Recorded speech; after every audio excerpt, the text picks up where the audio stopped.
기적이 이끄는 삶 13일차 하나님을 기쁘시게 하는 예배. 하나님은 우리의 모든 것을 원하신다. 하나님은 우리 삶의 일부를 원하지 않으신다. 그분은 우리의 마음 모두, 영혼 모두, 생각 모두, 그리고 우리의 힘 모두를 요구하신다. 하나님은 마음이 반밖에 없는 헌신, 부분적인 순종, 그리고 남는 시간과 돈을 원하지 않으신다. 그분은 우리 삶의 작은 부분들이 아닌 온전한 헌신을 원하신다. 한 사마리아 여인이 예배하기 가장 좋은 시간, 장소, 그리고 스타일에 대해 예수님과 토론한 적이 있다. 예수님은 이러한 외부적인 요소들은 무의미하다고 말씀하셨다. 어디에서 예배하는지는 왜 예배해야 하고 예배할 때 하나님께 우리 자신을 얼만큼 드려야 하는지만큼 중요하지 않다고 대답하셨다. 예배 드리는데 바르고 그른 방법이 있다. 성경은 말한다.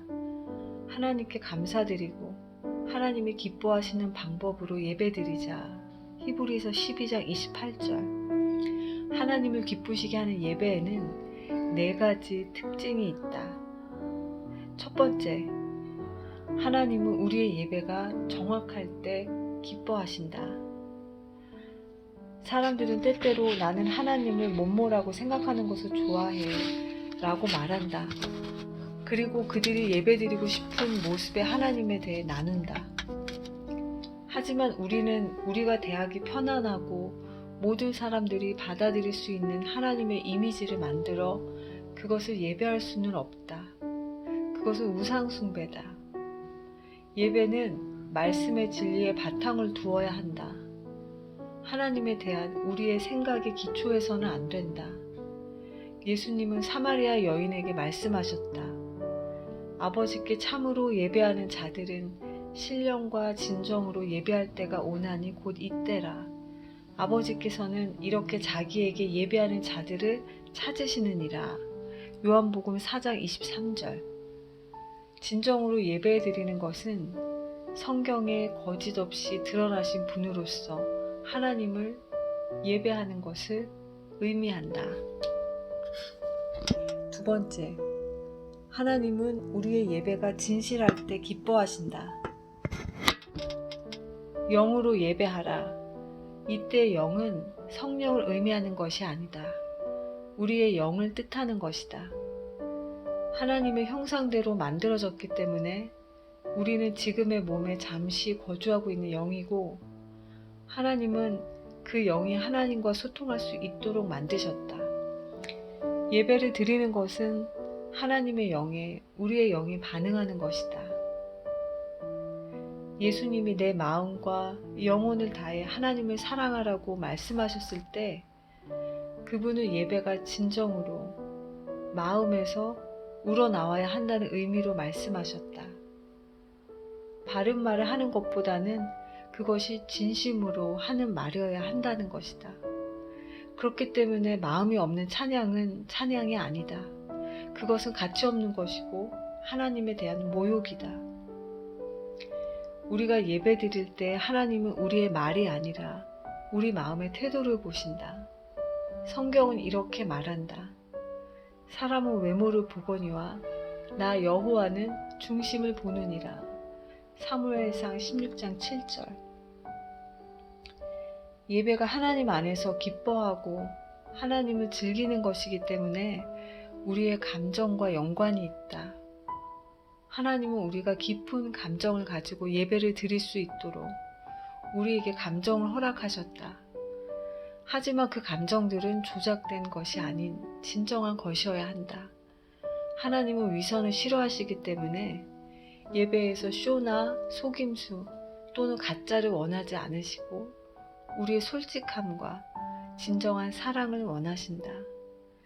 우리는 하나님을 완벽하게 예배드리지 못할 수도 있지만 성의 없이 해서는 안 된다.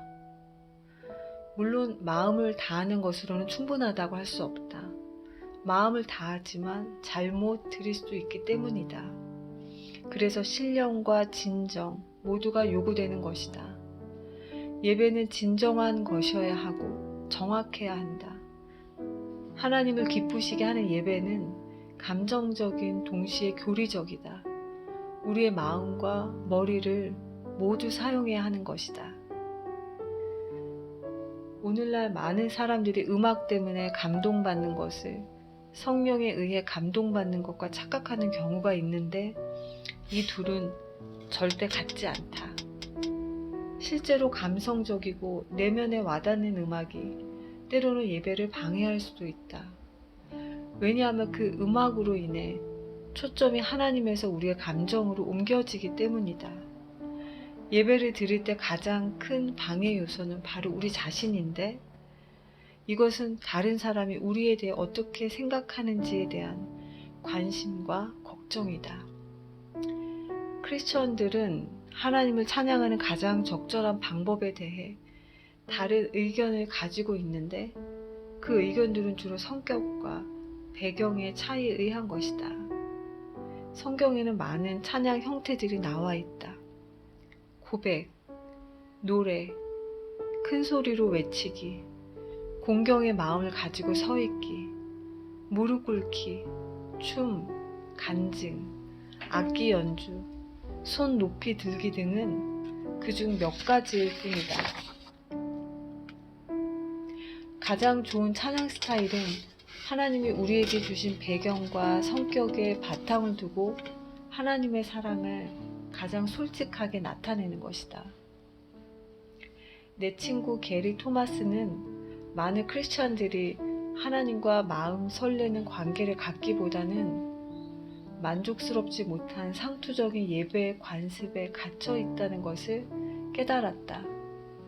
왜냐하면 그들은 하나님이 그들을 독특하게 만드신 스타일에 맞지 않는 예배 방식이나 경건의 방법을 스스로에게 강요하기 때문이다.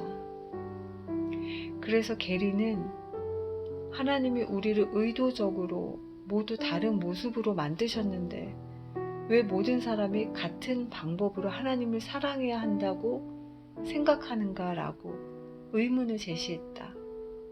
그는 많은 기독교 서적들을 읽고 사람들을 인터뷰하면서 하나님과의 친밀한 관계를 만들어가는데 2000년 동안 사용되어 온 많은 다른 방법들을 발견했다.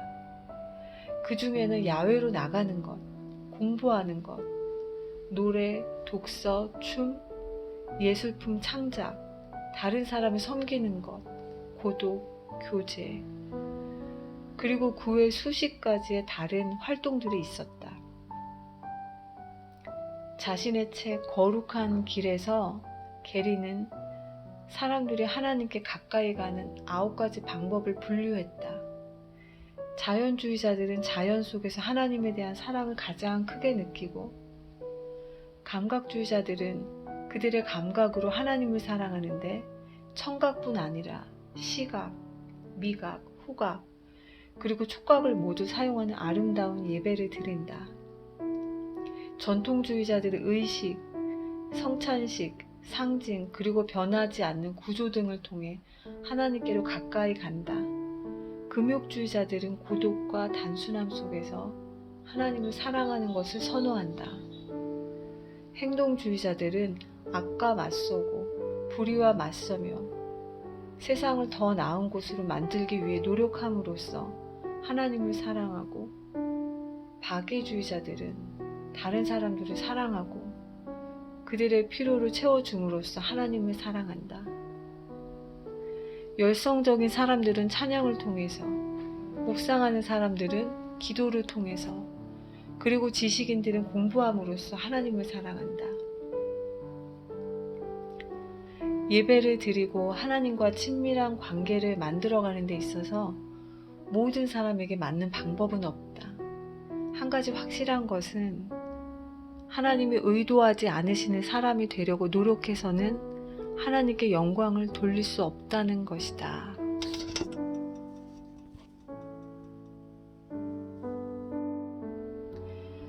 세 번째, 하나님은 우리가 사려 깊게 예배드릴 때 기뻐하신다. 예수님은 신약 성경에서 내 마음을 다해 하나님을 사랑하라고 4번이나 말씀하셨다. 하나님은 생각 없이 찬송을 부르고 상투적인 말로 기도하고 다른 어떤 말을 해야 할지 모르기 때문에 주를 찬양하라고 별뜻 없이 외치는 것을 기뻐하지 않으신다. 우리가 마음을 다해 예배하지 않는 이상 예배는 의미 없는 행동 또는 빈 감정밖에 되지 않는다. 이것이 예수님이 중언부언이라고 말씀하신 바로 그 문제다. 성경적인 어휘도 과용하면 지겨운 상투적인 표현이 될 수 있는데 그 의미를 생각하지 않고 쓰기 때문이다. 물론 새로운 단어나 방법으로 하나님께 영광을 돌리는 노력을 하기보다 상투적인 말들을 사용하는 것이 훨씬 쉽다.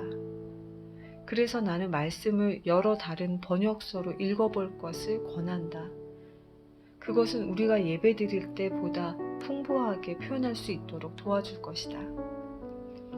찬양, 할렐루야, 감사, 아멘이라는 단어를 사용하지 않고 하나님께 찬양을 드려보라. 우리는 당신께 찬양 드리고 싶습니다 라는 말 대신 동의어 목록을 작성해서 감탄하다, 존경하다, 소중히 하다, 경외하다, 경의를 표하다, 감사하다 등의 단어를 사용해보라. 또한 구체적이어야 한다. 만약 누군가 우리에게 다가와서 나는 당신을 찬양합니다 라고 10번 반복한다면 우리는 왜? 라고 생각하게 될 것이다. 20번의 의미 없는 칭찬보다는 2번의 구체적인 칭찬을 받는 것이 우리는 더 좋을 것이다. 하나님도 마찬가지시다. 또 다른 아이디어는 하나님의 다른 이름들을 목록으로 작성하고 그것에 초점을 맞춰서 하나님께 예배드리는 것이다. 하나님을 부르는 이름들은 생각 없이 아무렇게나 지어진 것이 아니고 하나하나가 그분의 성품의 여러 다른 면모를 나타내 주는 것이다. 예를 들어 구약에서 하나님은 이스라엘 백성에게 당신의 새로운 이름들을 말씀해 주시면서 하나님이 누구신가를 조금씩 드러내셨다. 그리고 우리에게 이러한 당신의 이름을 찬양하라고 명령하셨다. 하나님은 우리의 공중 예배 역시 사려 깊게 드려지기를 바라신다. 그래서 바울은 고린도전서 14장 전체를 통해 모든 것을 적당하게 하고 질서대로 하라고 결론을 내렸다. 이와 관련해서 하나님은 우리의 예배가 믿지 않는 사람들이 참여했을 때 그들도 이해할 수 있는 것이어야 한다고 말씀하신다. 바울은 이렇게 말했다. 여러분이 마음을 다해서 하나님을 찬양하고 있을 때 어떤 사람들이 예배에 처음으로 참석해 있다고 가정해 보십시오. 만약 그들이 여러분이 하는 것을 이해하지 못한다면 어떻게 그들이 아멘이라고 할 수 있겠습니까? 여러분이 아주 멋진 방법으로 하나님께 예배를 드리고 있을지 모르지만 그곳에 처음 온 사람들에게는 아무 도움이 되지 못하는 예배가 될 것입니다. 고린도전서 14장 16에서 17절. 예배에 참석한 불신자들을 세심하게 배려하는 것은 성경에 나오는 명령이다. 이 명령을 간과하는 것은 하나님을 사랑하지 않고 불순종하는 것이다. 마지막 4번째, 하나님은 우리의 예배가 현실적일 때 기뻐하신다. 성경은 이렇게 말한다. 너희 몸을 하나님이 기뻐하시는 거룩한 산 제사로 드려라. 이는 너희의 드릴 영적 예배니라. 로마서 12장 1절. 왜 하나님은 우리의 몸을 원하시는가? 왜 그분은 너의 영을 내놓으라고 말씀하시지 않는가? 이는 우리의 몸 없이는 지구상에서 아무것도 할 수 없기 때문이다. 영생에서 우리는 새로운, 더 나은, 한층 업그레이드된 몸을 얻게 될 것이다. 하지만 이 땅에 있는 동안 하나님은 내가 지금 가진 것을 내놓으라고 하신다. 그분은 예배에 대해 현실적으로 말씀하시고 있다. 우리는 사람들이 나 오늘 모임 못 가 하지만 마음은 함께 할게 라고 말하는 것을 들어본 적이 있다. 그것이 무슨 의미인지 아는가? 아무 의미도 없다. 무가치한 것이다. 우리가 이 지구상에 있는 한 우리의 영은 우리의 몸이 있는 곳에서만 있을 수 있다. 만일 그곳에 몸이 없다면 우리도 없는 것이다. 예배에서 우리는 우리의 몸을 산 제사로 드리도록 되어 있다. 우리는 제물의 의미를 종종 죽음과 연관시킨다. 하지만 하나님은 우리를 산 제물로 원하신다. 그분은 우리가 하나님을 위해 살기를 원하신다. 하지만 산 제물로 사는 것의 문제는 제물이 제단을 떠난다는 것이다. 실제로 우리는 자주 그렇게 한다. 그리스도의 군사에 전진하라고 주일에 찬양을 하고 월요일에는 직무 이탈을 한다. 구약에서 하나님은 사람들이 여러 가지 제사를 통해서 하나님께 나아올 때 기뻐하셨는데 그 이유는 예수님이 우리를 위해 십자가에서 보이실 희생을 미리 보여주고 있기 때문이다. 오늘날 하나님은 속죄 제사와는 다른 예배의 제사들, 즉 우리의 삶, 사랑, 감사, 찬양, 겸손, 회개, 헌금, 기도, 다른 사람을 섬기는 것, 그리고 힘든 사람을 돕는 것 등을 통해서 기뻐하신다. 진정한 예배에는 대가가 따른다. 그래서 다윗은 이것을 깨닫고 내가 아무런 대가를 치르지 않아도 되는 것을 가지고 하나님께 제사로 드리지 않겠습니다 라고 말했다.